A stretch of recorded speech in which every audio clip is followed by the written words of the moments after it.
इससे पहले हमने जब सॉल्यूशन चैप्टर पढ़ा था तो हमने बात की थी कि यार जो सॉल्वेंट होता है, जैसे फॉर एग्जांपल ये मेरे पास एक कोई भी सॉल्यूशन बनाने के लिए मैं तैयार हूँ, जहाँ पर सॉल्वेंट जो ज़्यादा मात्रा में है और जिसकी वजह से सॉल्यूशन का आखिरी फॉर्म बनेगा, यानी कि इसमें अगर जो भी मिलाऊंगा, मेरे कहने का मतलब है कि जैसे मेरे पास ये दूध था, दूध के अंदर मैंने चीनी मिलाई तो ओवरऑल जो ढांचा बना वो क्या था, एक लिक्विड फॉर्म में था। यानी कि लिक्विड मेरा क्या था, सॉल्वेंट था ज़्यादा मात्रा में जो है वही, यानी लिक्विड सॉल्वेंट था। मैंने ठोस के फॉर्म में क्या लिया था, मैंने सॉलिड के फॉर्म में मैंने चीनी ली थी, शुगर ली थी मैंने।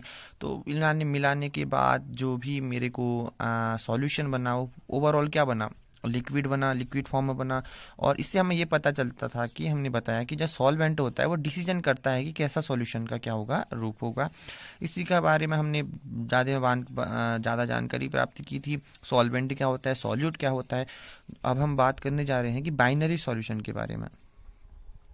बाइनरी सॉल्यूशन के बारे में, बाइनरी जैसे हमें नाम से ही समझ में आ रहा है, बाइनरी यानी कि जिसमें दो चीज़ें होंगी, यानी दो कंपोनेंट होंगे। ठीक हो गया, दो कंपोनेंट होंगे।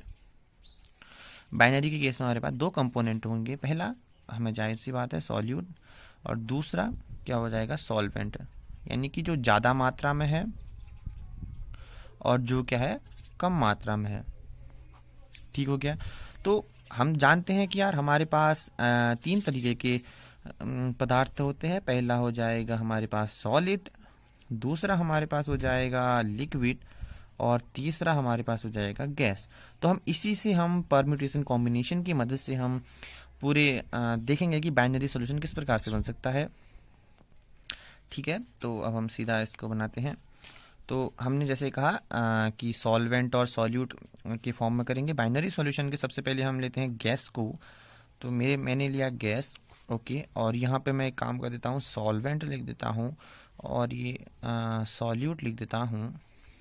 देखो पहली बार हम गैस की बात कर रहे हैं तो इसका मतलब होगा कि जो पूरा सॉल्यूशन का ढांचा होगा, जो स्ट्रक्चर होगा, पूरा गैसीय फॉर्म में होगा। इसलिए हम सॉल्वेंट का हमें क्या होगा, तीनों केस में गैस, यानी कि ये भी गैस और ये भी गैस, ओके। और गैस के साथ पहला सॉल्यूट यानी कि जो कम अमाउंट में है उसको मैं लेता हूँ, फॉर एग्जांपल से गैस ही लेते हैं, सीधा हम गैस से स्टार्ट करते हैं। तो गैस के साथ में हम जो सॉल्यूशन में का एग्जांपल हम सेट करते हैं, एग्जाम्पल के केस में, तो मेरे कहने का मतलब है कि सॉल्वेंट भी गैस है, ज़्यादा मात्रा में भी गैस है, कम मात्रा में भी गैस है। तो इस केस में मेरे पास जो भी दो कंपोनेंट होंगे वो जाहिर सी बात है गैस और गैस का फॉर्म में होगा। तो इस केस में हम एक सिंपल सा एग्जाम्पल देख सकते हैं कि जब हमारे पास हो कि मेरे पास एक ऑक्सीजन गैस है, उसको अगर मैं मिला रहा हूँ नाइट्रोजन गैस में, तो ये जो बनेगा, ये ओवरऑल कंपाउंड जो बनेगा वो कहलाएगा एग्जाम्पल इसका गैस और गैस का। अब दूसरे केस में मैंने लिया गैस के साथ मैंने लिक्विड ले लिया, रैंडमली मान लो। अब गैस मेरे पास, समझो कि मेरे पास दोबारा से मैंने ऑक्सीजन ले लिया, कि मेरे पास दो कंपोनेंट हैं। इस केस में मतलब जो सॉल्वेंट यानी जो ज़्यादा मात्रा में जो मेरे पास होगा, यानी कि मेरे पास ये जो पूरा कंटेनर है इसके अंदर ये पूरा हिस्सा गैस से भरा है और उसमें मैं लिक्विड के फॉर्म में दो तीन सॉल्वेंट डाल रहा हूँ, हमारी मर्जी में डाल लेते हैं। तो इस केस में हम ऐसा मान लो कि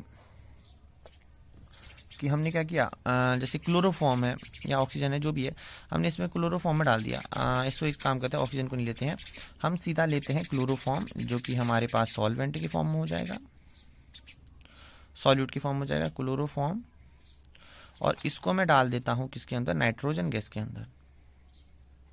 यानी कि ये मेरा सॉल्वेंट हो जाएगा, ये लिक्विड की फॉर्म हो जाएगा। मैंने क्या किया कि क्लोरोफॉर्म को मैंने नाइट्रोजन में डाल दिया। रिएक्शन की बात नहीं करें क्या होगा, मैं एग्जांपल दे रहा हूँ कि मैंने क्या किया कि क्लोरोफॉर्म जो मेरा लिक्विड फॉर्म में सॉल्यूट था उसको मैंने नाइट्रोजन में डाल दिया, ऑक्सीजन को छोड़ दो। उसके साथ भी हम ले सकते हैं, जैसे ऑक्सीजन में के साथ भी हम एग्जाम्पल ले सकते हैं गैस और लिक्विड का, पर चलो यही ठीक है, एनसीईआरटी में भी यही दिया है।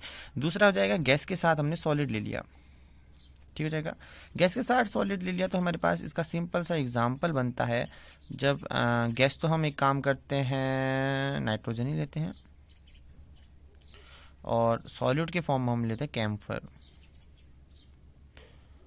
कैम्पर वो नहीं होता, जैसे हम क्या बोलते हैं, कपूर टाइप से।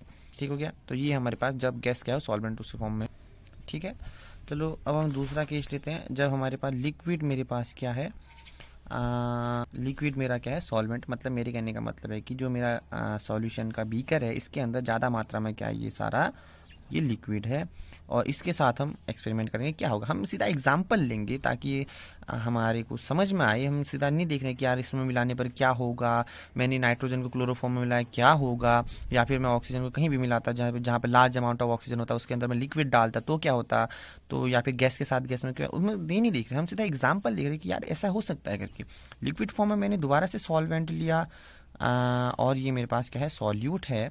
इस केस में लिक्विड तो मेरे पास ठीक है, लिक्विड मेरा सॉल्वेंट है। अब मैं सॉल्यूट में लेता हूँ सबसे पहले गैस, ठीक हो जाएगा। मान लो लिक्विड के फॉर्म में मैंने लिया H2O, उसमें मैंने क्या किया, मैं ऑक्सीजन मिला रहा हूँ। बस खाली एग्जांपल के लिए मैं बताना चाहता हूँ कि मेरे पास यहाँ पे क्या है, सॉलिड है, सॉल्वेंट है, और ये लिक्विड, यानी कि मेरे पास लार्ज अमाउंट में लिक्विड है और हायर लेस अमाउंट में मेरे पास क्या है, ऑक्सीजन गैस है, या फिर कोई भी गैस ला मान लो। अब दूसरे केस में भी मेरे पास लिक्विड है, अब मैं लेता हूँ लिक्विड को लिक्विड के साथ, थोड़ा सा ऐसा लगा, तो इस केस में मैंने इथेनॉल लिया। इथेनॉल को अगर मैं वाटर में डाल रहा हूँ तो भी जो एक सॉल्यूशन बनेगा वही बनेगा, क्या बोलते हैं उसको, एक ये लिक्विड प्लस लिक्विड का सॉल्वेंट होगा। यानी कि मैंने मान लो कि मैंने H2O को इस केस में सॉल्वेंट ले रखा है और इथेनॉल को सॉल्यूट ले रखा है, या दोनों में से जो मानना है मान लो। जब मैंने इसको ही मान लिया, चलो क्या हो रहा है मानने में, ये सॉल्वेंट हो जाएगा, ये सॉल्यूट हो जाएगा। मैंने 2-4 बोतल इथेनॉल में डाल दी, किसको, वाटर की डाल दी, मेरे मन बस डाल दिया, क्या है समझना है हमको ना, कि मेरे पास ये तो लिक्विड था, उसके अंदर मैंने इथेनॉल के अंदर डाल दिया इथेनॉल। ओके, अब मैंने क्या किया, लिक्विड और मैंने क्या लिया, सॉलिड लिया। ओके, अब सॉलिड लिया तो थोड़ा सा देखते हैं हमने इसको क्या करते हैं।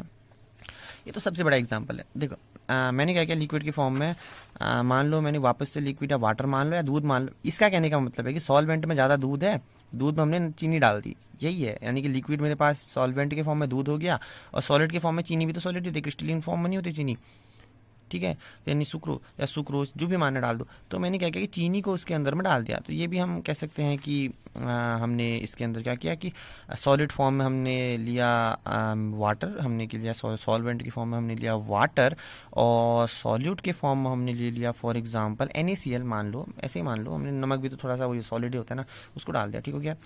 अब हम बात करते हैं या फिर ऐसा मान लो, या फिर हमने ग्लूकोज मान लो, ग्लूकोज को मैंने पानी में डाल दिया, या सुक्रोज मान लो, चीनी के फॉर्म में चीनी मान लो, हमने वही फॉर्म है कि मतलब लिक्विड मेरा मेन सॉल्वेंट है और उसके अंदर मैंने डालना है सॉलिड को। ओके, ये केस हो गया इसका।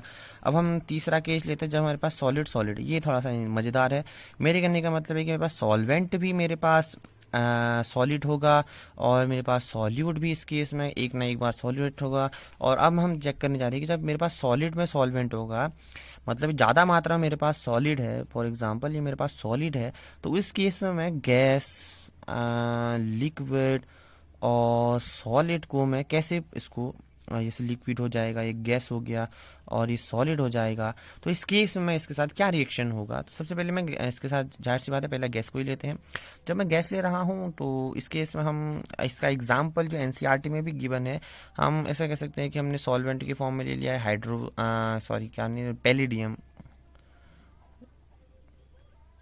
पैलेडम, जो एक एग्जाम्पल में भी दिया है, पैलिडियम NCERT के एग्जाम्पल में भी दिया है पैलिडियम। उसमें अगर मैं हाइड्रोजन गैस को डाल दूं तो जो भी एग्जांपल इसका होगा, ये सॉलिड प्लस गैस का एग्जांपल होगा।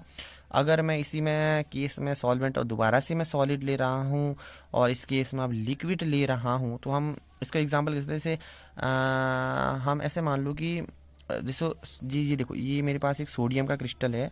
हमने देखा होगा, जो यूट्यूब में भी देखना है, क्या होता है सोडियम, उसके अंदर जैसे मर्क्यूरी होती है, मर्क्यूरी लिक्विड फॉर्म में होती है, और उसको अंदर डाल दूंगा तो क्या होगा, जो भी रिएक्शन होगी कुछ ना कुछ तो होगा। तो ये जो रिएक्शन होगी इस फॉर्म में क्या है, देखो लिक्विड फॉर्म में सॉलिड है, पर है तो लिक्विड ही, और ये क्या है हमारे पास क्या कहते हैं, सॉलिड है, तो ये बन जाएगा। इस केस में हम सॉल्वेंट किसको ले रहे हैं, हम सॉल्वेंट सोडियम को ले रहे हैं। सोडियम में मैंने डाल दिया किसको, मर्क्यूरी को, तो मर्क्यूरी का अमलगम जैसे मैंने डाल दिया। तो ऐसे मान लो कि मैंने क्या किया कि सोडियम को मैंने मर्क्यूरी का डाल दिया, मर्क्यूरी का अमलगम डाल दिया, ठीक है, अमलगम यानी कि मिश्रण डाल दिया। अब लास्ट मेरे पास सॉलिड है और मैं दूसरा मैं सॉलिड ले रहा हूँ, तो ये थोड़ा सा मस्त केस है। देखो फॉर तुमने गोल्ड देखा होगा, सपोज एग्जांपल गोल्ड है, और इस गोल्ड को अगर मैं कॉपर के साथ मिक्स कर दूं, जो भी बनेगा वो क्या बनेगा, कुछ ना कुछ तो बनेगा। यानी कि जो कॉपर होता है वो डिजोल्व किस में हो जाता है गोल्ड में, यानी कि मेरे पास लार्ज अमाउंट में गोल्ड, उसमें कॉपर डालूंगा तो कॉपर को खा देगा। तो इस केस में जो मेरा एग्जांपल बनेगा वो बनेगा गोल्ड मेरे पास सॉल्वेंट की फॉर्म में है और कॉपर मेरे पास सॉल्यूट की फॉर्म में है। तो ये जो बनेगा ये ओवरऑल क्या बन जाएगा, इसका स्ट्रक्चर होगा। तो हमने तीनों केस पढ़ ली। जब गैस गैस हो तो ऑक्सीजन नाइट्रोजन हो जाएगा, गैस लिक्विड की फॉर्म में हमने क्लोरोफॉर्म को नाइट्रोजन में डाला, गैस गैस सॉलिड की फॉर्म में नाइट्रोजन कैम्फर हो गया, या कैम्फर मेरे पास नाइट्रोजन कैम्फर हो जाएगा। लिक्विड गैस के फॉर्म में हाइड्रो एस्टो में हाइड्रोजन मैंने कोई भी मतलब गैस डाल दी। लिक्विड के केस में मैंने इथेनॉल में इथेनॉल डाल दिया, दूध में पानी डाल दिया, एक ही बात है। लिक्विड सॉलिड के फॉर्म में मैंने क्या किया, H2O में ग्लूकोज डाल दिया, चीनी डाल दी, सिंपल सी बात है। वाटर में नमक डाल दिया, नमक पानी का घोल पी लिया। दूसरा है सॉलिड और गैस के फॉर्म में कुछ नहीं, बस पैलेडियम में हाइड्रोजन डाल दिया। और सॉलिड और लिक्विड के फॉर्म में मर्क्यूरी है, उसके अंदर डाल दिया मैंने सोडियम को मर्क्यूरी के अंदर डाल दिया। और सॉलिड सॉलिड के केस में गोल्ड ने कॉपर को खा दिया। तो ये ओवरऑल इसका एग्जांपल है। अब हम अगली वीडियो में हम जो कंसंट्रेशन टर्म्स हैं उसको समझेंगे, जैसे वेट बाय वेट परसेंटेज क्या होता है, weight by volume, volume by volume, इनको हम सॉल्व करेंगे और फिर उसके बाद हम सीधा क्वेश्चन पे धड़ाधड़ क्वेश्चन करेंगे। तब मिलते हैं आपको अगली वीडियो में, तब तक के लिए बाय बाय, देखते रहें।